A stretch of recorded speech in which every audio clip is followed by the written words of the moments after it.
அனைவருக்கும் மாலை வணக்கம். இந்த இடத்துல நான் முக்கியமாக நிற்கிறதுக்கு காரணம் எனது சினிமாசான் டாக்டர் புன்னகை மன்னன் ஜெய்யாகா சார் மட்டும்தான். இந்த இடத்துலையும் சரி, நான் எந்த இடத்துக்கு போனாலும் எப்பயுமே அவர் கீழே தான், அவரால் மட்டும்தான் இந்த இடத்துல நான் நிற்கிறேன். இது எங்கேயுமே எப்பயுமே சொல்லிட்டு தான் இருப்பேன்.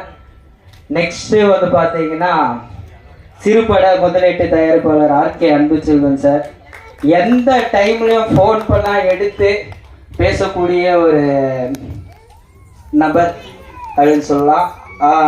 அவரால் தான் இந்த இடத்துலையும் நான் நிற்கிறேன். ஏன்னா அவர் தான் என் ஃபஸ்ட்டு படத்தை யோக்கியன் என்ற படத்தை வந்து வாங்கி அதை ரிலீஸ் பண்ணி விட்டவர். அதனால அவரும் வி மாதேஷ் சார் அவர்களும், அடுத்ததான் வந்து இந்த படத்தை எடுக்க முழுக்க காரணமானவங்க